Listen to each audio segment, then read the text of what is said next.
আমাদের শেয়ার বাজারে শেয়ার হোল্ডারদেরকে লোভ দেখানো হয়। এখানে লভ্যাংশের কোনো লোভ দেখানো হয় না, লোভ দেখানো হয় মূলধনী লাভের। সমস্যা হলো, যেগুলি শেয়ারের লোভ দেখানো হয় সেগুলির আর্থিক মৌলভিত্তি খুবই দুর্বল। এগুলিতে হয় মূলধনী লাভ পাবেন, নয়তো মূলধন হারাবেন। এটি অনেকটা জুয়ার মতন।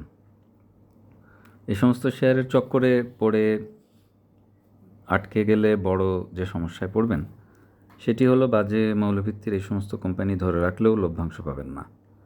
এই সমস্ত কোম্পানিতেই আমাদেরকে লোভ দেখানো হয়। একটু বুঝে নেওয়া দরকার যে এই সমস্ত বাজে কোম্পানিতে মূলধনী লাভ কীভাবে হয়। এগুলিতে একজনের মূলধন অন্যজন নিয়ে নিতে পারলেই মূলধনী লাভ সম্ভব।